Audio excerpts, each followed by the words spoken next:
Micro ஆர்கனைஸுங்கிறது நம்ம பூமியில் வந்து நிறையாவே இருந்தது, அது வந்து அழிக்கப்பட்டு விட்டது. அதுதான் உண்மைங்க.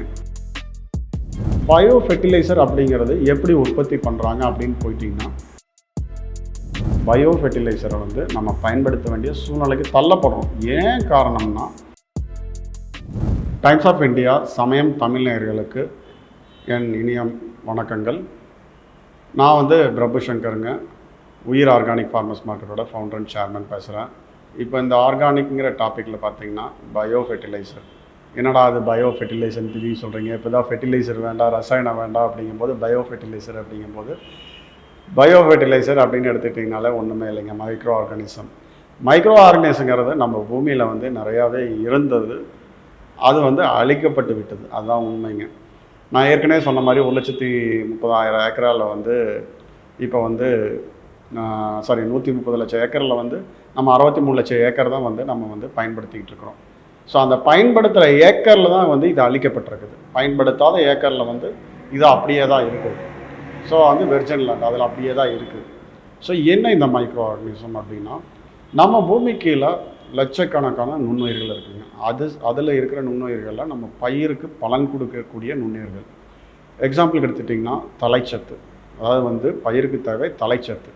அந்த தலைச்சத்துக்கு வந்து முக்கியமான மைக்ரோ ஆர்கனிசம்னு எடுத்துக்கிட்டிங்கன்னா, நுண்ணுயிர்னு எடுத்துக்கிட்டிங்கன்னா அசோஸ்பைரிலம். அது வந்து சில மாறுபட்ட பெயர்களில் வரும், அசோஸ் பாக்டீரியா அந்த மாதிரி நிறைய வரும். அது வந்து அசோஸ்பைரிலம். அது வந்து நம்ம காற்றுல இருந்த தலைச்சத்தை வந்து எடுத்து நம்ம மண்ணுக்கு கொடுக்குங்க. தலைச்சத்துங்கிறது வந்து ரொம்ப ரொம்ப முக்கியத்துவம் வாய்ந்தது. தலைச்சத்து வந்து நல்லா இருந்தால் தான் செடி நல்லா வளரும். சூரிய ஒளியை வந்து சன்லைட்டை வந்து அது வந்து அழகாக எடுத்து வேரில் கொடுத்து செடிக்கு தேவையான அனைத்து சத்துக்களையும் கொடுக்கும். ஸோ அந்த பயோ ஃபெர்டிலைசர் அப்படிங்கிறது எப்படி உற்பத்தி பண்ணுறாங்க அப்படின்னு போயிட்டிங்கன்னா, ரொம்ப சிம்பிளுங்க. அதாவது வந்து உண்மை சொல்லணும்னா லேபில் வச்சு தான் டெவலப் பண்ணுறாங்க. ஸோ அதாவது வந்து அதோட தாய் வித்தை எடுத்து அதிலேருந்து கல்ச்சர் டெவலப் பண்ணி லேபில் தான் டெவலப் பண்ணுறாங்க. லேபில் டெவலப் பண்ணி நமக்கு கொடுக்கும்போது அதோட திசுக்களை வந்து நமக்கு வந்து கொடுக்கும்போது நம்ம என்ன பண்ணணும், அதை வந்து நம்ம மல்டிப்புளாக டெவலப் பண்ண முடியும். எல்லா மைக்ரோ ஆர்கனிசம் அதாவது பயோ ஃபெர்டிலைசரும் நம்ம மல்டிப்புளாக டெவலப் பண்ண முடியும். எக்ஸாம்பிளுக்கு 1 லிட்டர் வந்து நம்ம வாங்கிட்டு வரோம்னா அதை வந்து ஒரு 200 லிட்டர் பேரலில் ஊற்றி, அதில் ஒரு 200 லிட்டர் தண்ணி ஊற்றி, அதில் ஒரு 1 கிலோவோ 2 கிலோ நாட்டு சர்க்கரையோ போட்டு நல்லா ஒரு 2 டைம் கலக்கி விட்டு 2 நாள் வச்சுருந்து அதை வந்து காட்டுக்கு வந்து நீர்ப்பாசனம் மூலியமாகவும் கொடுக்கலாம், இல்லை ஸ்ப்ரேயாகவும் கொடுக்கலாம், எப்படி வேணால் கொடுக்கலாம். நீங்கள் அப்படி கொடுத்துட்டு அதில் ஒரு 3/4 பேரலாக மீதி நீங்கள் வச்சுருங்க. வச்சுட்டு அதை திருப்பி மறுபடியும் அந்த தண்ணியில் வந்து ரீஃபில் பண்ணுங்கள். ரீஃபில் பண்ணிட்டு அதே மாதிரி ஒரு 1 கிலோவோ 1/2 கிலோ நாட்டு சர்க்கரையாக போட்டிங்கன்னா போதும். போட்டுட்டு அதே மாதிரி 2 நாள் கலந்து திருப்பி அந்த கல்ச்சரை அந்த ஒரு பேரல்லையே நீங்கள் டெவலப் பண்ணிகிட்டு இருக்கலாம். ஒரு 4-5 முறையாவது டெவலப் பண்ணலாம். ஏன்னா வந்து அதுக்கு மேலே வந்து ஏதாவது சூரிய ஒளி ஜாஸ்தி பட்டோ ஏதோ அதில் இருக்கிற உயிரினங்கள் இறந்தாலும் இறந்துருக்கலாம். அதனால் வந்து ஒரு 4-5 முறை வந்து அதை நீங்கள் கண்டினியூவாக பயன்படுத்தும் போது நம்ம விவசாய நிலத்தில் அது சீக்கிரமாக உற்பத்தியாகி அதை நம்ம பயிர்களுக்கு தேவையான அனைத்து சத்தும் கொடுக்குங்க.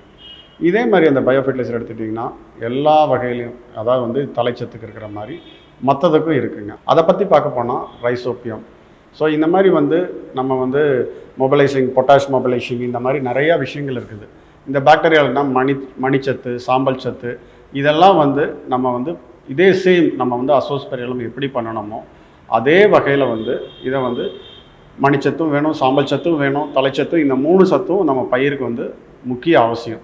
ஸோ இந்த சத்துக்கள் அனைத்துமே இதே வகையில் பயோ ஃபெர்டிலைசராகவே நம்ம வாங்கி அதை வந்து தேவையான அளவு நம்ம வந்து என்ன பயிருக்கு எந்த சத்து தேவையோ மண் பரிசோதனை பண்ணிவிட்டு எந்த சத்து கம்மியாக இருக்குது அப்படின்னு பார்த்துட்டு அதுக்கு தகுந்த மாதிரி நம்ம வந்து டெவலப் பண்ணணும்.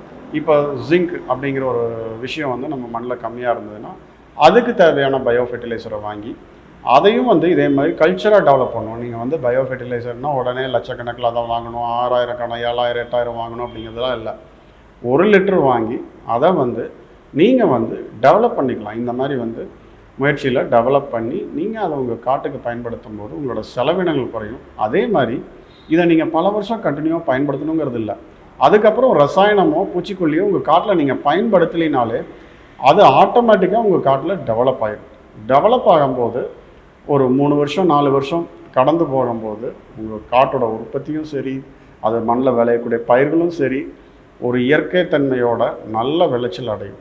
அந்த நல்ல விளைச்சலை ஈடு கொடுக்குற வரைக்கும் இந்த மாதிரி பயோ ஃபெர்டிலைசரை வந்து நம்ம பயன்படுத்த வேண்டிய சூழ்நிலைக்கு தள்ளப்படுறோம். ஏன் காரணம்னா நம்ம ஆல்ரெடி வந்து ரசாயனங்கள் அதிகம் பயன்படுத்துறதுனால தான் நம்ம அதுக்கு தள்ளப்படுறோம்.